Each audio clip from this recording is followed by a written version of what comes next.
Bismillahirrahmanirrahim. Assalamualaikum warahmatullahi wabarakatuh. Apa kabar sahabat Brokes semua? Ketemu lagi dengan saya di ruang tamu Brokes dalam acara bincang-bincang bersama alumni SMK IT Dalur Abror. Insya Allah ke depan kita akan berbincang-bincang mengenai kegiatannya. Dan yang paling unik di sini adalah beliau adalah alumni SMK IT Dalur Abror yang sekarang tengah mengerjakan ataupun menyusun tesis ya, seperti itu. Jadi beliau ini adalah sosok alumni yang sedang melanjutkan di pasca sarjana, insya Allah. Kita berbincang-bincang langsung saja. Ya, assalamualaikum. Apa kabar Kang Ajis? Waalaikumsalam, alhamdulillah. Luar biasa ya. Luar biasa. Tetap terima kasih. Semangat ya. Ya, alhamdulillah meskipun rada alem-alem gini gitu. Alem deh dalam artian seperti apa? Mendung. Meskipun agak mendung kalau dilihat dari hujan. cuaca. Iya, mendung tanpa hujan tapi Luar biasa. Cuaca hati harus tetap terang. Iya, tetap semangat, tetap semangat. ya. Karena kan kita sebagai syabab gitu kan ya, tidak boleh patah semangat, tidak iya. boleh redup gitu. Nanti Karena disampaikannya nanti. Oh iya, nanti. Oke. Boleh. Kang Ajis, kita perkenalan terlebih dahulu. Silakan tepatol Kang Ajis. Oke, bismillahirrahmanirrahim. Assalamualaikum warahmatullahi wabarakatuh. Waalaikumsalam warahmatullahi. Perkenalkan dulu ya. Iya. Perkenalkan, nama saya Muhammad Abdul Aziz. Saya asli dari Garut ya. Kebetulan saya sekarang saat ini sedang menimba ilmu di salah satu perguruan tinggi negeri Islam di Kota Bandung. Seperti itu. Mungkin itu dulu yang bisa saya sampaikan. Ada Menimba lagi ilmu luar biasa. Kang Ajis ini ngobrol-ngobrol terkait pasca sarjana nanti ya, seperti itu ya. Boleh. Nanti Kang Ajis ini akan menyampaikan bagaimana kehidupannya ataupun kesehariannya di pasca sarjana, insya Allah. Dan mudah-mudahan menjadi motivasi bagi kita semua, khususnya bagi adik-adik semua yang tengah sekarang menentukan jalur kuliah ya, seperti itu, ataupun nanti apa yang bisa disampaikan oleh Kang Ajis seperti itu. Ngomong-ngomong Kang Ajis ini alumni tahun berapa sih sebenarnya? Kalau dari angkatan gitu ya, saya ini termasuk As-Sabiqunal Awalun, Pak.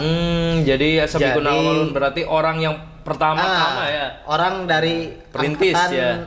Pertama perintis, bisa dikatakan seperti itu. Karena apa? Karena masih baru, saya itu termasuk angkatan ketiga gitu kan. Angkatan 3. Ya, oh angkatan iya. Berarti sekitar masuk ke SMK IT Dalur Abror itu sekitar tahun 2012 berarti ya? Ya, sekitar tahun 2012.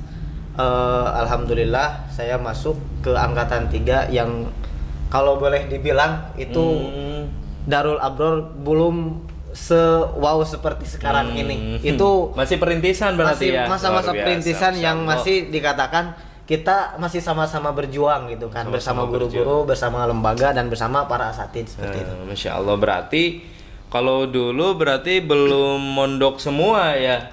Belum, karena saat itu ada dua santri, atau bisa dibilang ada dua klasifikasi gitu ya. Klasifikasi, ada yang pertama itu yang boarding ya, boarding. Kemudian ada juga yang istilah kalau Sundanya itu ngalong, pulang pergi dari rumah ke sekolah, seperti itu. Tapi kebanyakan dari kita itu mereka semua tidak hanya sekolah tapi juga berasrama di sini. Kebanyakan dari kita. Cuman paling 1-2 orang lah seperti itu yang ngalong.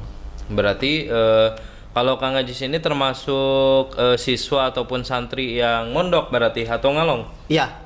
Kalau saya pribadi dulu termasuk santri yang yang mondok, yang berasrama di sini. Yang berasrama. Karena dari jarak juga lumayan jauh seperti itu. Dan juga kita ambil positifnya ketika kita bisa mengikuti boarding atau kegiatan program keislaman di sini, kita bisa memiliki atau mendapatkan nilai plus dari boarding school tersebut. Memang motivasi awalnya Kang Ajis ini masuk di SMK IT Dalur Abror ini apa sih motivasi awalnya gitu? Kan banyak di luar sana memang ada SMA, ada SMK, bahkan ada yang dekat dengan rumah Kang Ajis pun ada kan, mungkin ya seperti itu. Gimana sih motivasinya, coba ceritakan. Sebetulnya dulu memang saya itu sudah punya keinginan untuk masuk ke sekolah SMK karena tujuan awal itu saya pengen supaya bisa bekerja dan bahkan ketika saya saya itu sudah memasuki bahkan sudah masuk di sekolah lain sebelum ke abroad itu. Berarti sebenarnya udah masuk ke sekolah lain ya? Ya, saya sudah diterima bahkan jadi salah satu peserta di dalam MOPD-nya itu salah satu peserta terbaik di mana di mana di situ menjadi salah satu peserta aktif di salah satu sekolah terfavorit juga SMK swasta di Garut tapi termasuk yang terfavorit. Saya ambil jurusan multimedia seperti itu.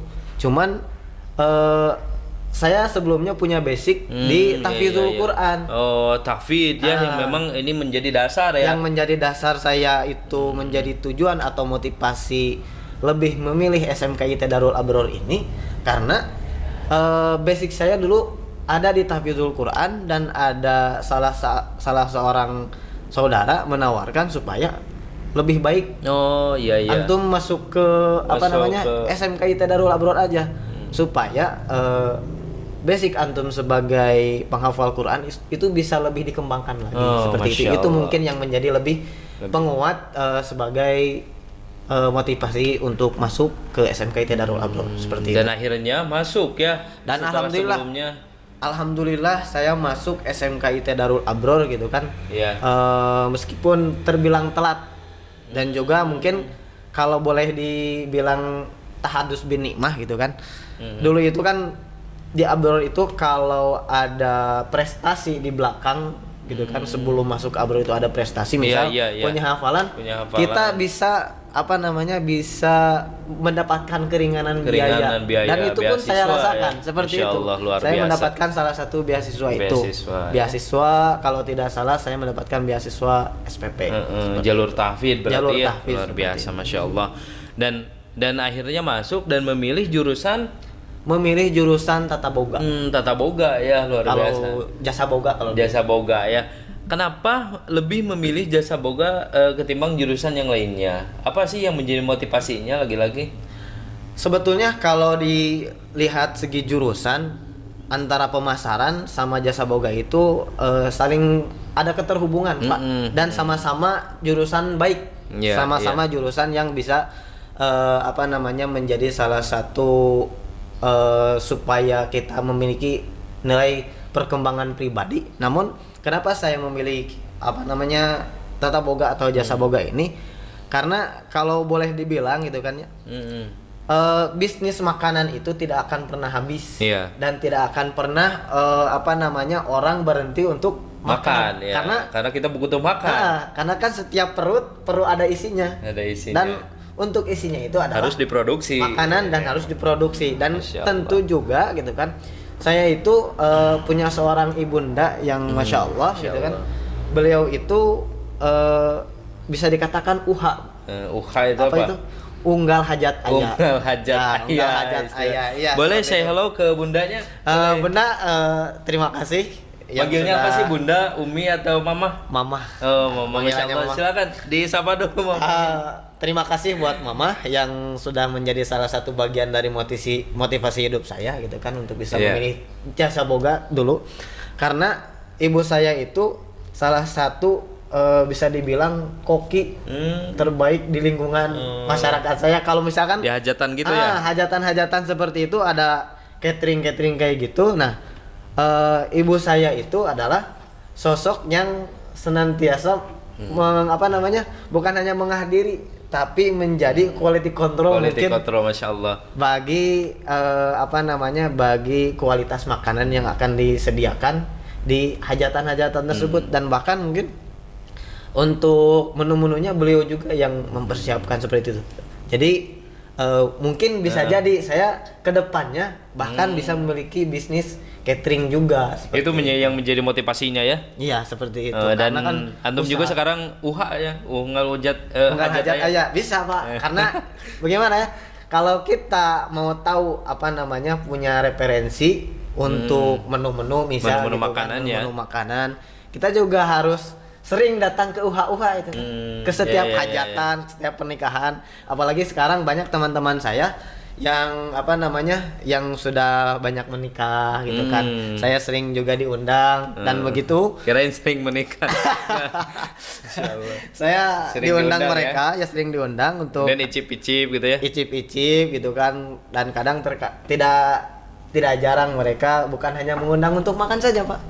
Diundang untuk Diundang untuk bisa apa namanya melantunkan ayat suci Allah. Masya Allah, membaca ayat Quran ya. Ya, alhamdulillah. Masya Seperti itu. Allah, alhamdulillah. Jadi bukan hanya kita punya bisnis catering nantinya, tapi juga kita bisa apa? Bisa menghafal Al-Qur'an seperti Masya Allah, Hafiz entrepreneur itu. ya. Nah, itu seperti itu, Pak. Berwirausaha tetapi mempunyai basic hafid ataupun menguasai ilmu agama insya Allah. Ya. Mudah-mudahan itu yang menjadi motivasi awal terbesarnya ya. Ya, karena awal motivasi masuk SMK Tadarul Abror itu ada label tahfizul Quran di sana, di mana kalau sudah apa namanya sudah terinstal Al-Quran, ya apapun yang menempel di dalam diri kita ketika sudah ada aplikasi Al-Quran, maka semua yang ada di dalam bagian dari hidup kita akan terbawa berkah dari Al-Quran. Seperti itu. Al-Quran luar biasa, Masya Allah.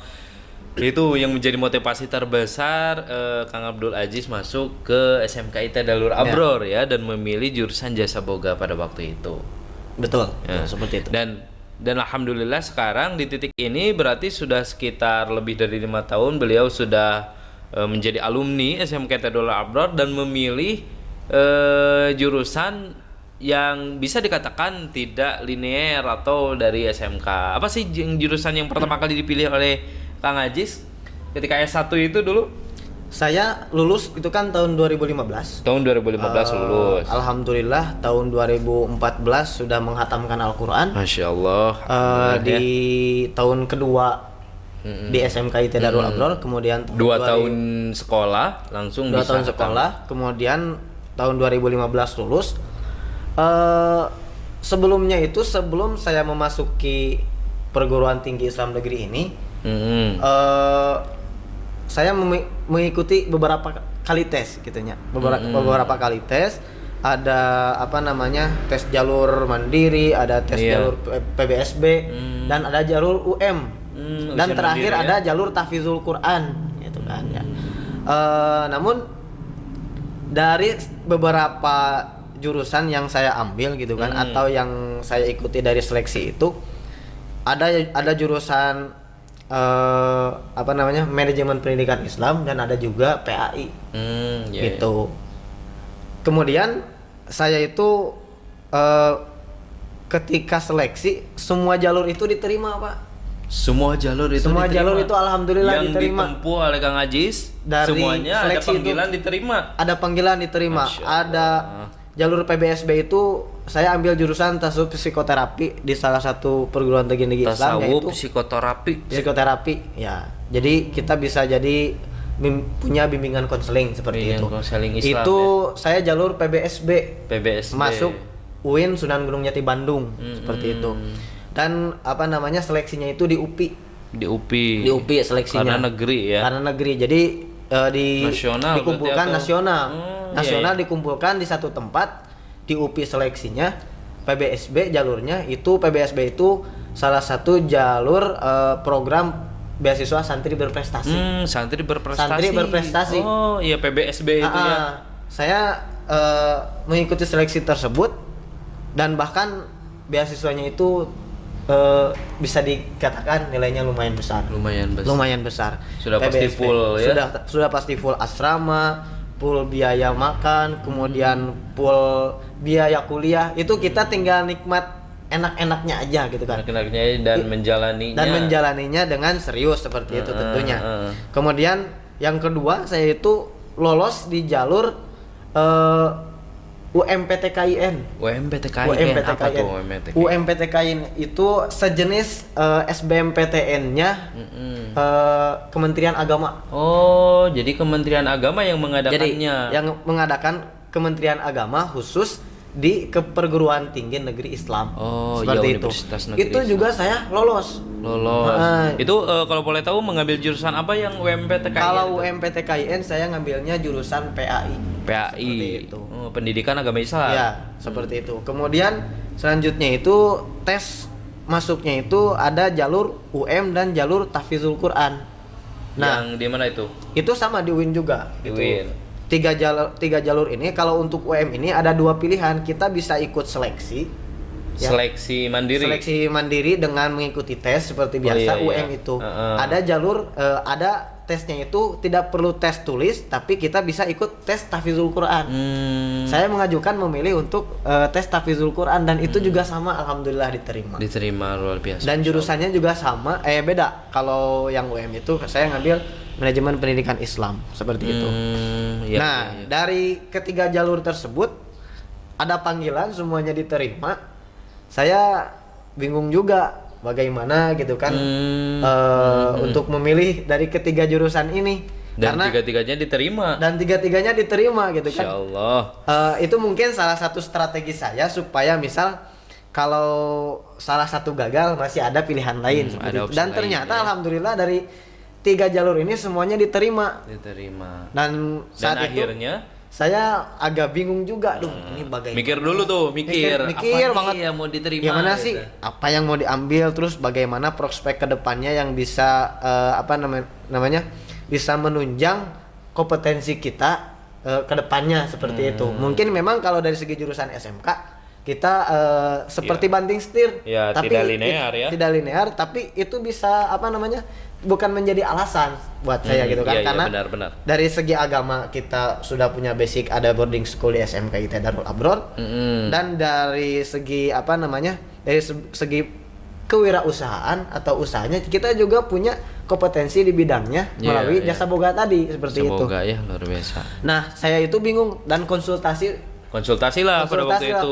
pada waktu itu ke Ustadz Asep. Itu Ustadz Asep adalah salah satu Mudir Ma'had Iya. Tahfidzul Quran yang ada di SMK IT Darul Abror. salah satu orang pertama yang pertama kali diminta menjadi referensi salah ataupun satu pertimbangan ya. konsultan. Beliau menjadi konsultan Masya Allah. saya dan beberapa ustadz dan guru-guru yang ada di SMK IT Darul Abror ini, mereka menjadi salah satu orang-orang yang menjadi pendorong supaya saya memilih salah satu jurusan tersebut.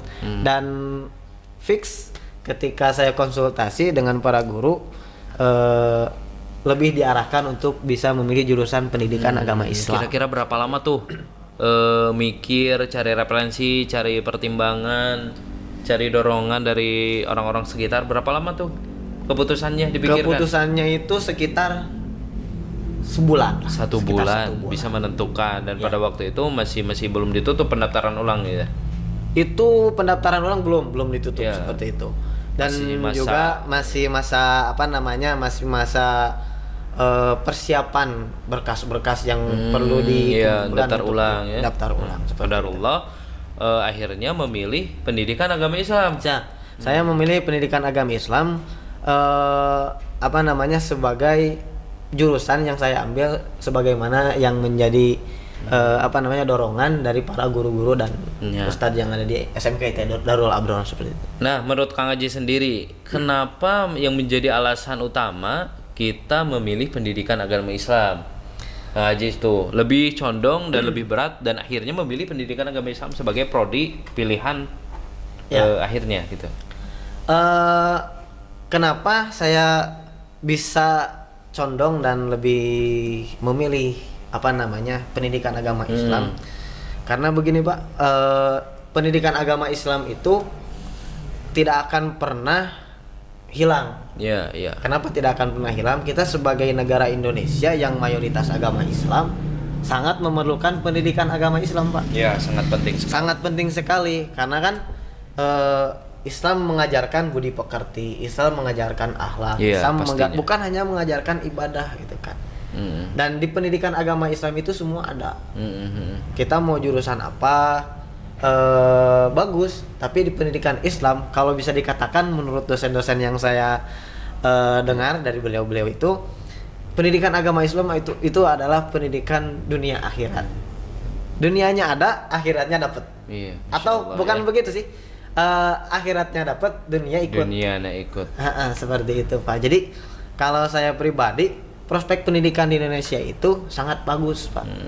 Bahkan negara Indonesia yang menjadi mayoritas agama Islam terbanyak gitu ya di dunia, menyiapkan apa namanya generasi muda yang akan sangat berpotensi gitu kan, dan potensi ini harus didampingi dengan pendidikan agama Islam. Pendidikan agama Islam yang menjadi apa ya, dasar landasan orang itu supaya apa? Supaya ketika dia mencari dunia tapi tidak meninggalkan akhirat. Masya Allah, luar biasa. Itu yang menjadi motivasi pertama, yang paling utama adalah ketika kita, Kang Ajis memilih pendidikan agama Islam sebagai prodi. Seperti itu.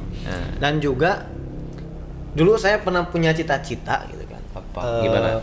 Cita-cita saya itu memiliki pondok pesantren sendiri, pondok pesantren sendiri, lembaga pendidikan Islam sendiri gitu kan, seperti itu. Dan juga alhamdulillah prospek saat ini, cita-cita yang sedang saya jalani atau yang saya tuju itu sudah mencapai titik yang luar biasa menurut saya, Pak. Di mana pencapaian di mana, Pak? Saya ini sekarang memiliki madrasah atau lembaga pendidikan di Kota Garut, seperti itu. Di tempat tinggal sendiri. Di tempat tinggal sendiri, dan alhamdulillah pencapaiannya sangat bagus. Lembaga yang sedang dikelola saat ini sudah memiliki sekitar santri 150 orang. Masya Allah, luar biasa. Dan itu tidak semata-mata langsung timbul ataupun ujug-ujug 150 santri, tidak seperti prosesnya itu. Dijalani sangat lama dan juga sangat berat lah, lumayan dirasakan banget ya, sangat dirasakan prosesnya itu, dan akhirnya tercapailah gitu. Alhamdulillah tercapai. Salah satu harapan cita-cita salah satu harapan yang menjadi cita-cita dulu gitu kan, dan juga ingin menjadikan lingkungan itu lingkungan yang madani yang juga beragama Islami gitu, seperti itu. Luar biasa, Kang Ajis, tertarik sekali, sangat luar biasa, inspiratif bagi kita semua terkait perjalanan Kang Ajis sampai sekarang mempunyai santri sekitar 150 orang, kemudian lembaga pendidikan Islam, dan akhirnya harapan demi harapan itu tercapai seperti itu. Dan qadarullah sekarang beliau ini sedang menyusun tesis. Ya, alhamdulillah. Benar itu. Alhamdulillah. Setelah saya lulus di S1 berarti ya, S1 pendidikan agama Islam itu tadi. Ya, tadi cerita singkatnya kita lulus gitu ya di UIN Sunan Gunung Jati Bandung gitu kan, di Universitas Islam di Bandung. Dan itu kalau boleh Fakultas Tarbiyah dan Keguruan. Kalau boleh saya sampaikan gitu kan, ya, itu sampaikan aja.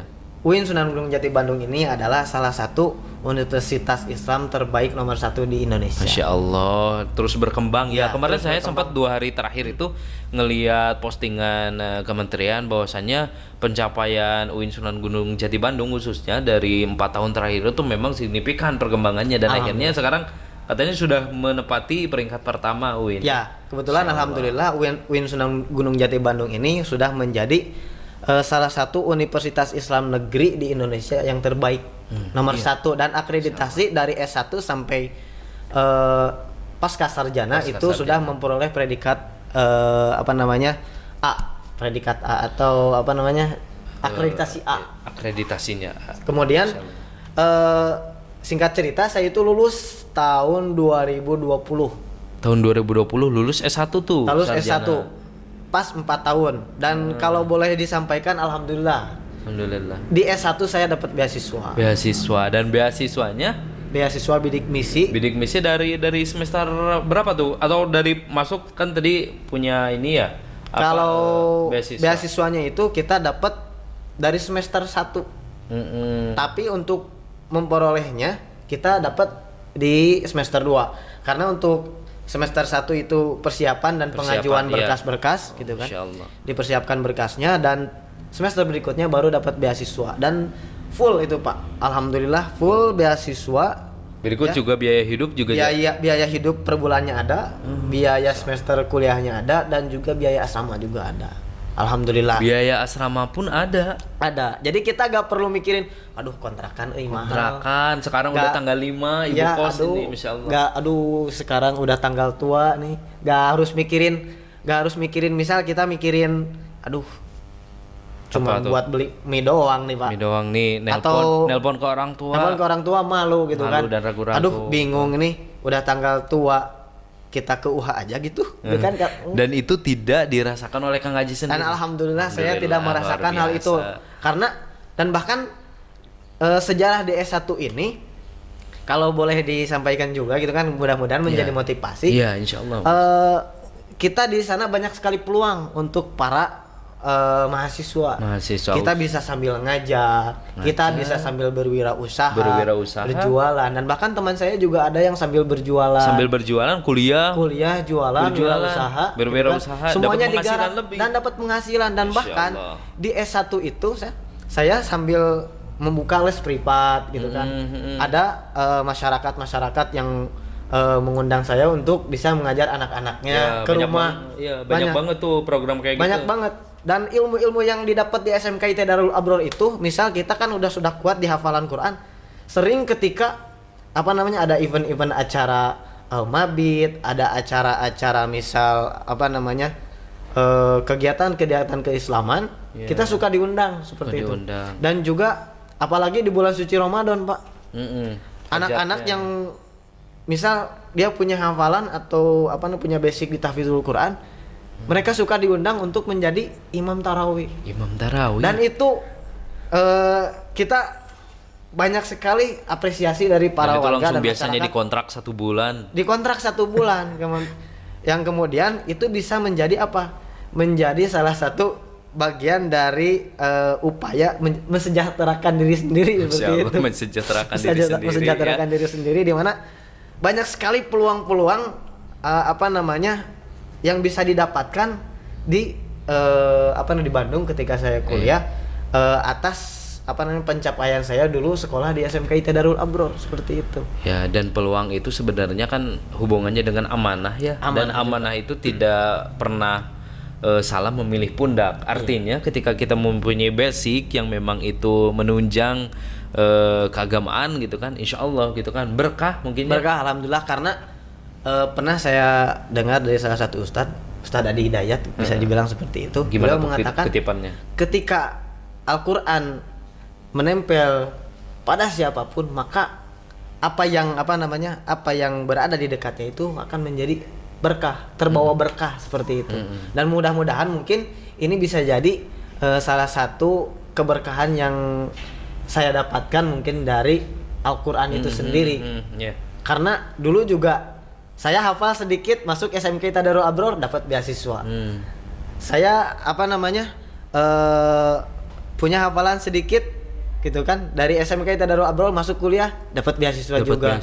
Itu mungkin salah satu bagian dari keberkahan yang yang dipancarkan oleh Al-Quran seperti itu. Keberkahan luar biasa. Dan itu dirasakan oleh Kang Haji sendiri ya? Ya, dirasakan secara terus menerus dari mulai dulu semasa kecil. Itu didikan dari orang tua sampai sekarang, hatta sekarang. Dan sekarang mungkin kembali ke tadi saya masuk pasca sarjana. Masuk pasca sarjana juga, yang menjadi salah satu bagian bisa dikatakan lah prestasi yang bisa diajukan untuk bisa masuk pasca sarjana itu, salah satunya adalah saya memiliki sedikit hafalan. Gitu. Jadi menjadi salah satu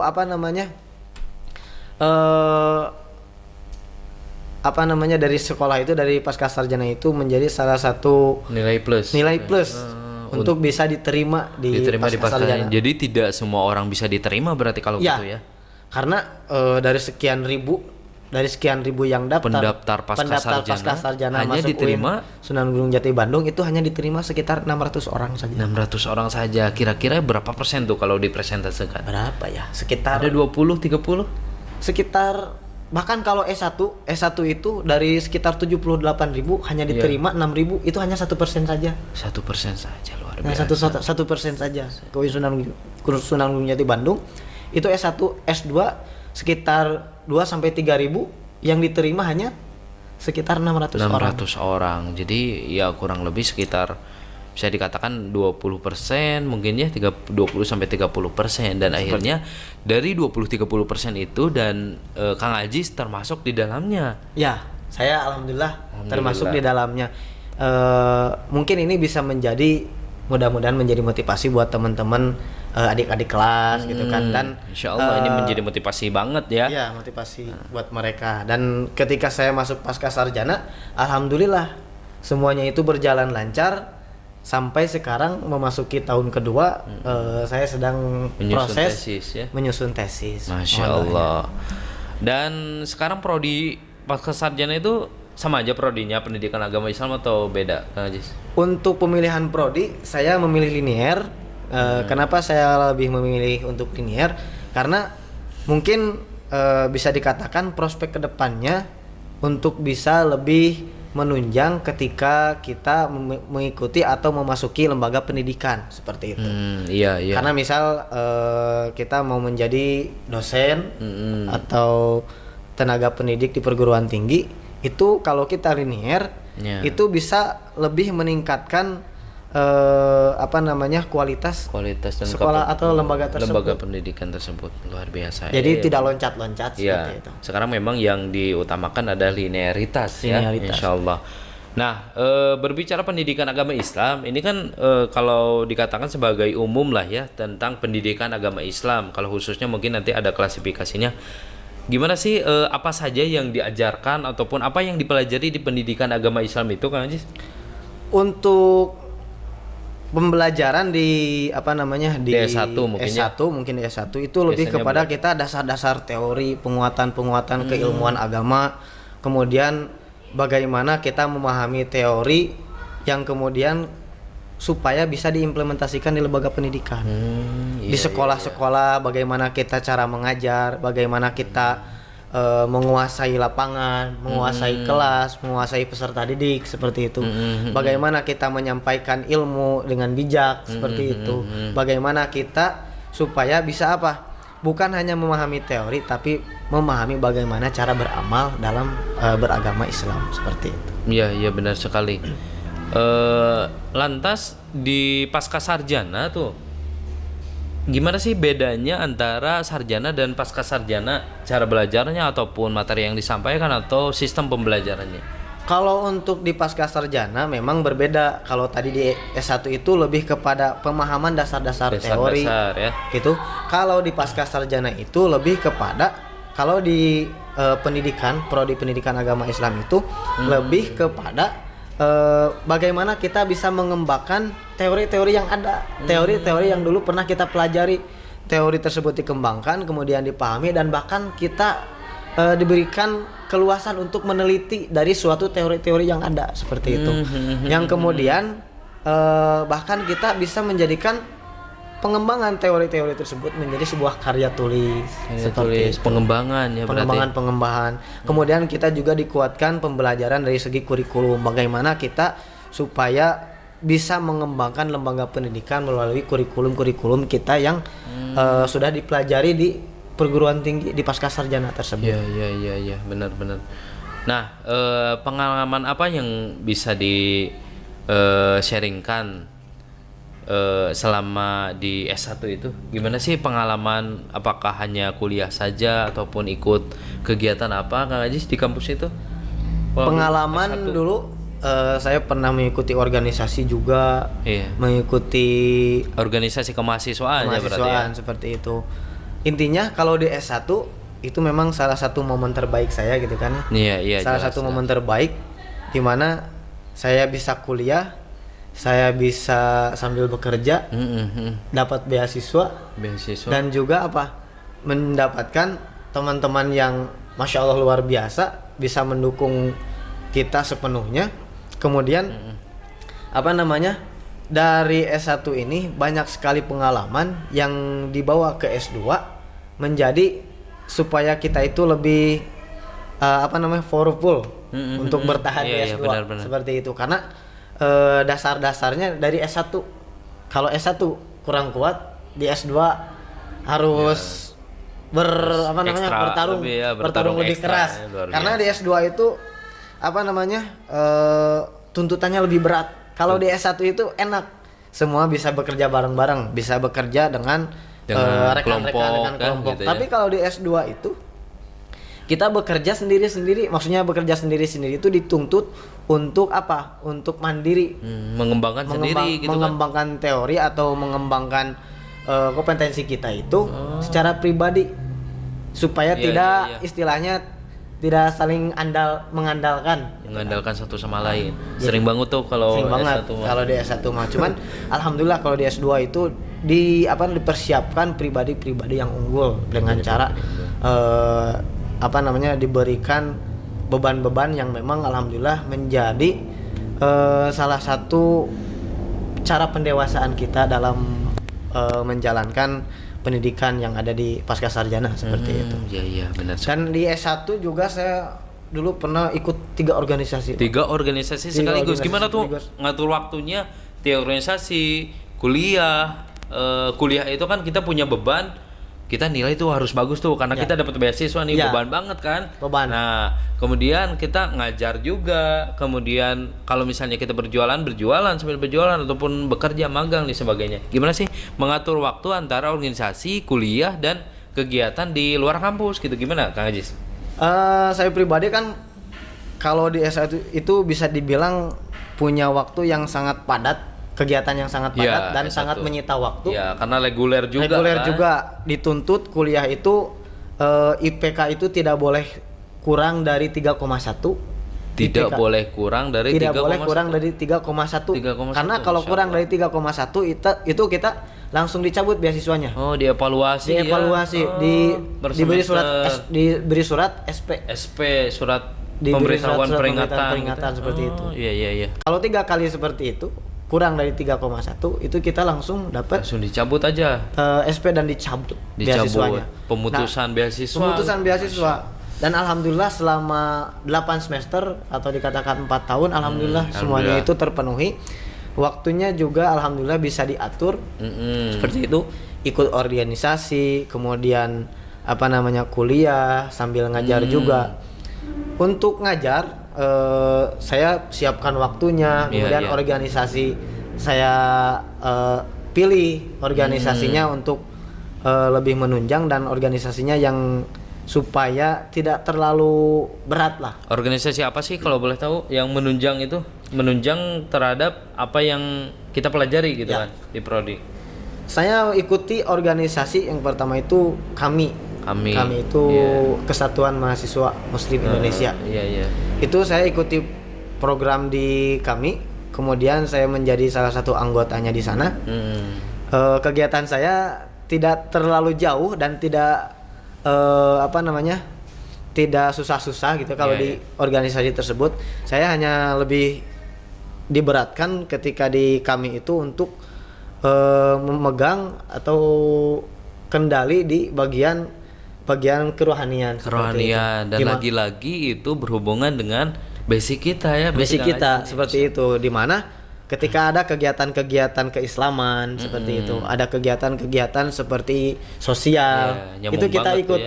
Misal ada kegiatan dari ACT, tahu Kang ACT? Iya, aksi cepat tanggap. Itu ada kegiatan dulu, ada seminarnya juga, ada mabitnya juga.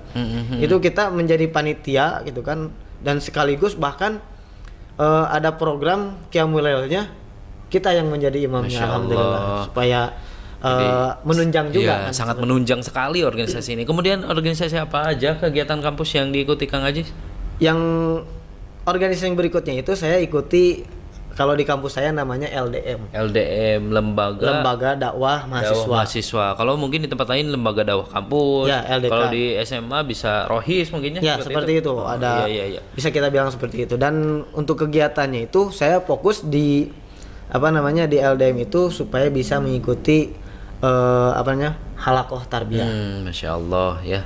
Untuk lebih menguatkan kita harus konsisten. Kalau dulu kita di SMK juga mentoring kalau bisa dikatakan itu supaya lebih ruhani itu terjaga dan lebih terpupuk seperti itu ya, tumbuh dan berkembang terus ya. Iya, seperti itu. Kemudian organisasi yang ketiga tadi kan ada baru 2 tuh. Nah, satu lagi kiranya apa?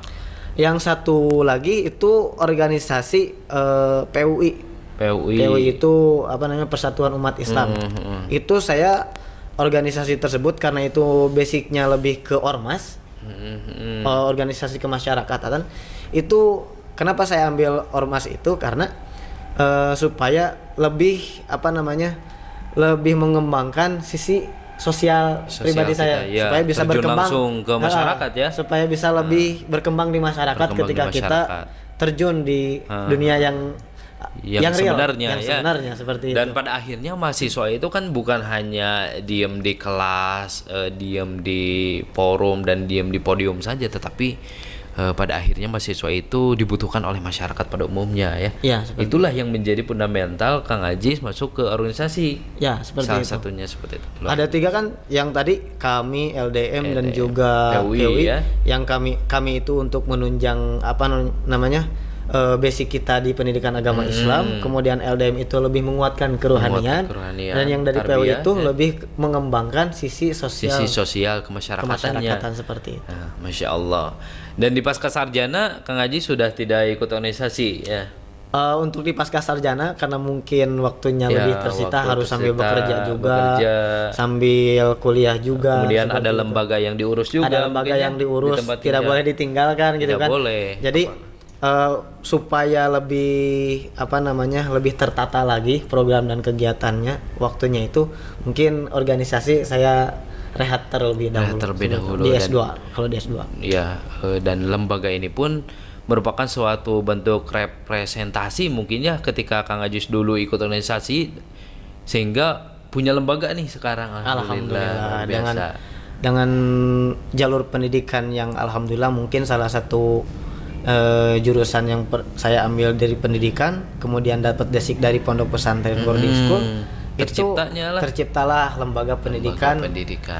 Namanya itu kalau boleh disebut ya Pak ya? Ya boleh disebut. Nanti barangkali tempatnya di mana, nanti barangkali sahabat ruang tamu semua bisa mengetahui tempatnya di mana dan bisa bergabung seperti itu. Boleh? Ya.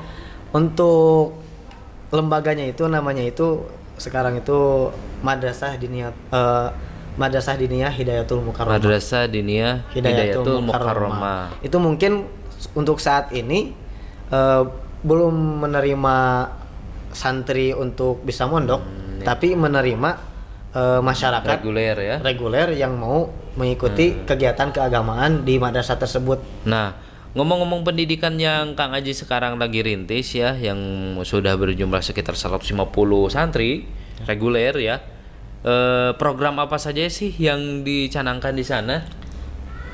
Dari program untuk santri ini kan ada 3 jenjang, 3 kloter atau 3 jenjang. Yang pertama itu kan jenjang al-awal, yang ula ya, yang bisa dikatakan ini untuk anak-anak yang di umuran TK Pak. TK jadi ilmu dasar ula Al-Quran, ya, itu ya. Al-ula gitu. Madrasatul ulanya itu untuk mereka yang sekitaran umur 4 sampai dengan 6 tahun. 6 tahun belum SD itu. Berarti sebelum SD ya. Kemudian mereka itu mau belajar membaca Al-Qur'an. Itu untuk mereka. Kemudian yang kedua, kelas berikutnya itu untuk mereka yang dari kelas 1 SD. Kelas 1 SD sampai dengan SMP itu mereka buat lebih difokuskan ke tahfidzul Qur'annya ada. Kemudian dasar-dasar Islam juga ada. Kemudian kitab-kitab seperti itu juga. Dan yang terakhir ada untuk mereka yang di jenjang pendidikan aliyah atau SMA. Mereka lebih difokuskan supaya mempelajari keilmuan dari keilmuan Islam tentunya. Mereka itu mempelajari kitab-kitab klasik. Kitab-kitab kuning, kemudian gitu kan, kitab-kitab kontemporer ya seperti itu. Insyaallah. Kitab-kitab kuning Nahusorob, kemudian fikihnya juga belajar, akidahnya juga belajar, dan tidak lupa tetap tahfidzul Qur'annya. Tetap tahfidzul Qur'an, karena memang ini basic dari Kang Aji sendiri. Kemudian tahfidzul Qur'an ini merupakan suatu program unggulan mungkin di sana juga. Luar biasa, Masya Allah. Nah, Kang Aji sekarang mungkin dulu menginjak di SMK berbasis tahfidz, kemudian strata 1 ataupun sarjana, kemudian pasca sarjana, harapan apa saja sih yang belum Kang Ajis ini tercapai? Untuk saat ini harapan yang belum saya terwujudkan mungkin salah satunya itu mungkin adalah saya bercita-cita ingin membahagiakan kedua orang tua saya. Seperti itu. Apa itu? Saya ingin menghadiahkan orang tua saya itu untuk bisa berkunjung ke Baitullah. Itu mungkin yang cita-cita yang paling ini ya, yang paling saya inginkan saat ini, yang ingin saya wujudkan untuk saat ini, terutama untuk ibu saya. Nah, harapannya Kang Ajis ketika sudah mempunyai capaian, kemudian apa sih yang dirasakan setelah pencapaian seperti ini? Alhamdulillah, intinya mah saya sangat bersyukur atas segala pencapaian yang bisa didapatkan gitu kan. Karena sebelumnya ini pencapaian ini belum pernah disampaikan kepada siapapun misalnya. Boleh. Berarti perdana di sini. Perdana di sini. Silakan. Semua atas pencapaian yang saat ini sudah saya dapatkan, meskipun mungkin orang tidak tahu bagaimana prosesnya Pak ya. Iya. Orang lihatnya ini udah S2, gitu ini udah punya pesantren, padahal di belakangnya itu seperti itu kan, padahal prosesnya intinya, panjang dan tahadus binikmat lagi, bersyukur kepada Allah Subhanahu wa taala atas segala pencapaiannya dan tidak pernah putus harapan. Tidak pernah putus harapan karena Allah tahu waktu yang tepat untuk kesuksesan kita. Allah lebih tahu. Allah akan lebih tahu waktu yang tepat untuk kita sukses. Dan sukses itu sebenarnya relatif kan, Kang ya. Dan Kang Ajis sudah merasakan pencapaian ini. Apakah Kang Ajis sudah merasakan kesuksesan? Untuk dikatakan untuk sukses saat ini belum. Menurut saya belum. Karena itu tadi apa yang saya cita-citakan dulu pernah gini Pak. Dulu itu pas di SMK IT Darul Abror, salah satu guru kewirausahaan itu dibimbing langsung oleh ibu kepala. Tahun berapa tuh? Itu tahun 2013. Ibu kepala sekolah berarti. Ibu kepala sekolah 2012-2013 beliau masih aktif mengajar. Meskipun beliau kepala sekolah, tapi beliau juga masih aktif mengajar. Dan beliau membimbing siswanya kewirausahaan, dan salah satu bimbingan beliau itu dulu, kalau kalian punya cita-cita silahkan tuliskan, terus bikin gambarannya seperti apa, dan satu persatu cita-cita itu tersebut dicoret dan di checklist. Dari segi pencapaiannya itu ketika kita sudah mencapai dikasih contreng kata ibu. Kemudian gambarnya dipajang di mana-mana di kamar. Itu masih ada sekarang nggak? Itu karena di sini dulu bikinnya, jadi gak dibawa ke rumah. Tapi secara visual sudah terbayang. Dulu pernah pengen punya, istilahnya tuh pengen menjadi hafiz Quran, kemudian tercapai alhamdulillah. Kemudian ingin kuliah, memasuki perguruan tinggi, alhamdulillah masuk, tercapai juga. Kemudian saya pengen punya laptop, tercapai juga. Kemudian berdoa saya pengen punya kendaraan motor, tercapai alhamdulillah seperti itu. Saya tahu tuh belinya tuh. Saya tahu belinya tuh. Dia malam-malam mamerin motor. Alhamdulillah Pak. Itu salah satu yang masih nempel gitu ya. Apa yang saya dapatkan di SMK IT Darul Abror gitu. Salah satu pencapaian itu cenah kata ibu, itu harus kita programkan. Harus kita jadikan target supaya ketika kita dapat pencapaian itu sudah sampai mana gitu kan. Checklist. Makanya kalau dikatakan sukses belum bisa dikatakan sudah, bisa dikatakan belum karena relatif. Karena kesuksesan atau impian-impian kita memang keseluruhan belum didapatkan, tapi satu persatu sudah tercapai. Masya Allah, seperti luar biasa. Satu demi satu sudah tercapai. Pengen punya lembaga pendidikan, sudah itu kan, dan partisipannya luar biasa banyak. Alhamdulillah. Sudah mendapatkan kepercayaan dari masyarakat. Intinya itu. Sekarang lagi nyusun tesis nih. Nah, boleh tuh spoiler apa sih tema yang ingin diangkat di tesis itu? Tema Untuk aja, gak usah judul. tema kita lebih ke apa namanya mengangkat ilmu fikih Fikih ya. di bidang pernikahan dalam Islam. Pernikahan dalam Islam. Ngomong-ngomong udah nikah nih. Udah Insya nikah Allah belum? secepatnya. Secepatnya Masya Allah. Segera. Berarti belum ya? Iya, belum. Ya kan tanya udah belum. Insya Bukan Insya Allah Allah. jawabannya udah belum. Dalam ya? waktu dekat mudah-mudahan Dalam waktu dekat, Masya Allah. segera Ya semoga dimudahkan dilangsungkan dilancarkan pernikahan. ya. Amin ya Rabbal Insya alamin. Allah. Tuh fikih munakahat berarti ya. Ya, fikih munakahat mengembangkan teori-teori fikih munakahat perspektif Sayyid Sabiq yang dulu pernah saya pelajari juga di SMK SMK Darul Amror. Amror.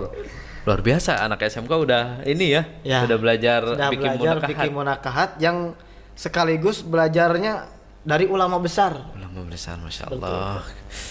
Masya Allah. Luar biasa ya, itu salah satu keunggulan mungkin ya di SMK Darul Amror. Ya, itu menjadi keunggulan dan menjadi apa namanya? Menjadi salah satu upaya ya mungkin upaya untuk peserta didiknya lebih memiliki kompetensi yang unggul seperti itu. Karena bukan hanya unggul di bidang kewirausahaannya tapi unggul di bidang keagamaannya. Masya Allah, benar sekali.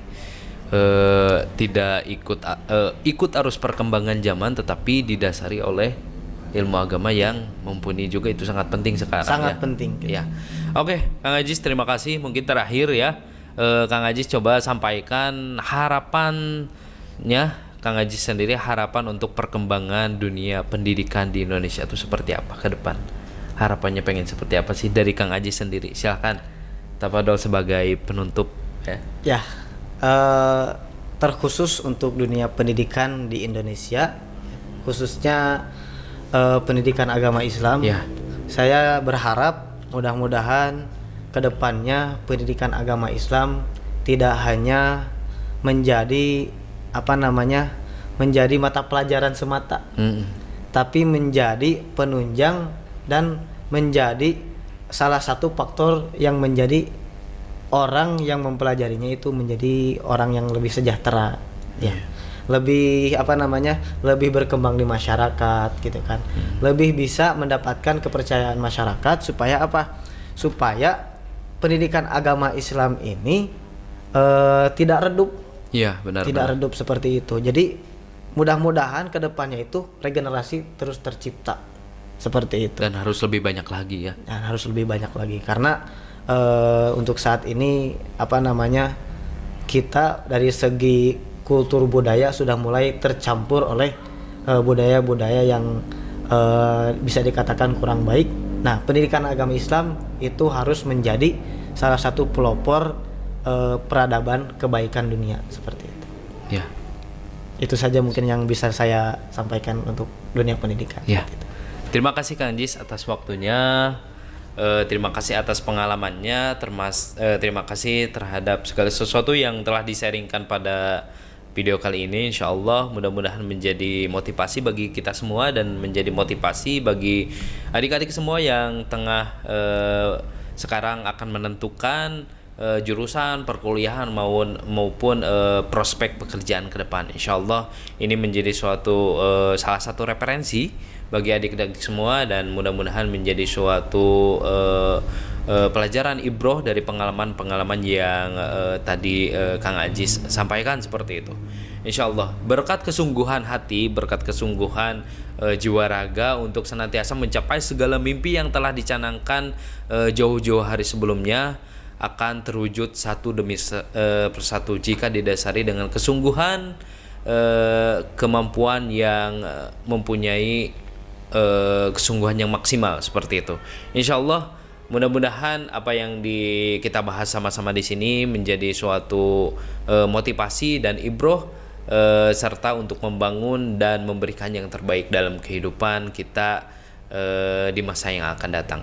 Terima kasih atas perhatian selama podcast kita kali ini, sangat bermanfaat sekali. Insya Allah di lain waktu kita akan berbincang dengan orang-orang hebat, orang-orang yang mempunyai pengalaman dan orang-orang yang mempunyai kebermanfaatan bagi masyarakat. Terima kasih. Wabillahi taufiq wal hidayah. Assalamualaikum warahmatullahi wabarakatuh. Sampai jumpa di ruang tamu selanjutnya.